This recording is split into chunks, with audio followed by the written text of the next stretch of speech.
Bir yigit bo'lgan voqeani bayon qiladilar. Bu yerda juda ko'p saboqlar bor. Endi ko'proq shu ota-onalari hayot, ota-onalarining tarbiyasidan malollanayotgan ukalarimiz, boshingga kiy desa, oyog'ingga issiqroq kiy desa, malollanayotgan ukalarimiz bir shundan bir ibrat olib olsinlar.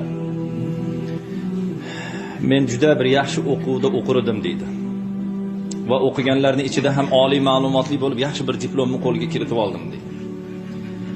Otam deydi, bir menga e'tibor berar deydi. Ruchkam ikkita bo'lib qolsa, "Voy bolam, bittasini ruchkangni, mana ruchkasi yo'q odamga berib qo'ygin. Agar yaxshiroq ko'ylak kiyib olsam deydi, bolam sal oddiyroq kiyinavergan. Otasi yo'qlar ko'rsa, qalbi sinmasin.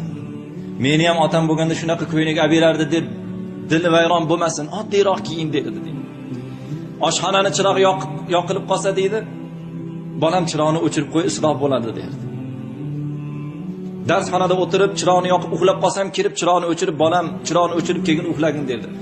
Endi bu gaplardan shunday malollanib borib oxiri deydi, otamdan bezib qoldim deydi. Shu gapirsa g'ashim kelaveradi deydi. O'qishga ketyapti otamdan 50 so'm, 100 so'm so'rasam ovqatga, bolam pulni ayamayman, qizg'onmayman, lekin uyda yesang baraka bo'ladi uyda. Ko'chadagi ovqat xalqi meni buzib qo'yadi. Uyga kelsang birga ovqatlanamiz deb pul bermasa deydi, g'ashim keladi deydi. Hatto oxiri deydi, shu qachon o'larkin deb qoldim deydi. O'qishni tamomladim deydi. Oliy ma'lumotli bo'lib, qo'limga diplomni olib uyda o'tiribman deydi. Biron joyga ishga kirish xohishidaman deydi. Bu istagimni sezib qoldida otam deydi, bir yaxshi joylarni, ish joylarini deydi, manzillarini menga olib keldida deydi. Bolam mana shu joylarga deydi, rezyume topshirgan. Zora ajab emas, o'sha joylardan biriga kirib qolsang deb deydi. Keyin bir yaxshi deydi, bir ishxona bor ekan deydi, juda obro'li deydi. Shu yerga deydi, tavakkal qilib yozdim deydi. So'ng menga deydi qo'ng'iroq bo'ldida, siz bilan deydi beseda qilamiz, muloqot yurgizamiz, falon kuni falon soatga keling dedi deydi. Endi men o'sha kunni kutyapman, mushtoq bo'lib, otam qarib qolgan to'shakka yotib qoldi deydi. Doktorlar ham keladi deydi, domlalar ham keladi, dam soladi, Qur'on o'qiydi deydi. Keyin deydi, men malollanib turibman deydi, otamning oldiga sekin kirdim deydi. Yotibdi, meni ko'rib quvonib ketdi, so'yinib ketdi deydi. Qo'limdan mahkam ushlab turib, bolam chiroqni o'chirib, aynayni ochib qo'ygan, mana Allohning nuri kirib tursin, shuni yorug'i kirib tursa bo'ladi deb aytdi deydi. Uf, yana gapiryapti deb deydi, borib chiroqni o'chirib, pardani ochib qo'ydim deydi. Va deydi, bolam haligi ishlaring nima bo'ldi deb so'radi deydi. Men aytdim, ha falon bir joyga falon kunga keling dedi, o'sha yerni kutib turibman desam, oxirgi nasihatim bolam. Qayerda chachilib turgan narsani ko'rsang yig'ishtirib qo'y. Buzilib ketgan narsani ko'rsang tuzlab qo'y, tuzatib qo'y.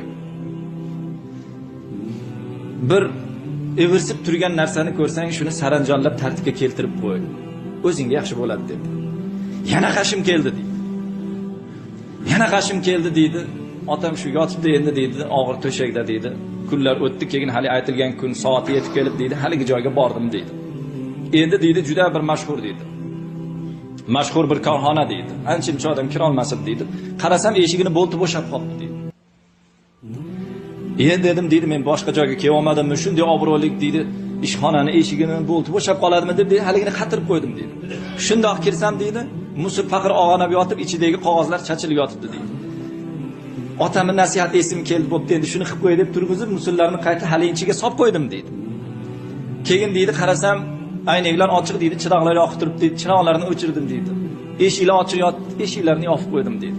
Sekin kirsam deydi, menga o'xshagan deydi bir 10-15 ta o'sha rezyume topshirganlar o'tiribdi ekan deydi, hammasi bilan o'tirdi deydi, bir chekadan hammasidan deydi muloqot qildi deydi. Fikr almashilgandan keyin deydi, menga navbat yetib keldi deydi, yig'ilish tugadi deydi, turib chiqib ketdik deydi.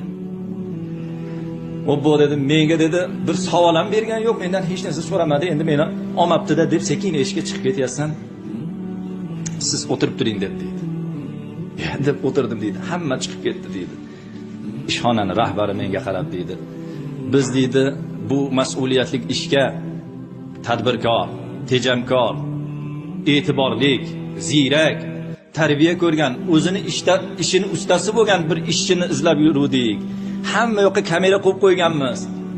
Bironta kelgan, bugun shu kelgan ishlayman degan ishga talab qilib kelganlarning birontasi deydi, e'tibor bermadi. Siz deydi eshiklarni tuzatib, musullarni bir chekalab, eshiklarni yopib, chiroqlarni o'chirib, shunaqa bir chiroyli holatda kirdingiz, siz ishga qabul qilindingiz dedi.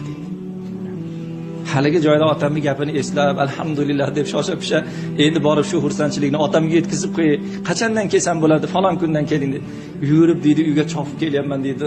Bir 50 metr qoldi deydi. Shundoq qarasam darvozamiz ochiq deydi. 5-10 ta odam to'planib qolgan deydi.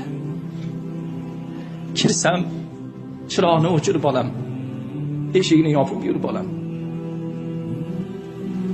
Musullarni yig'ishtirib yurib olam degan otam o'tib ketgan ekan. Afsus, yangi ishga joylashganini ayta olmadim. Meni kechiring ota.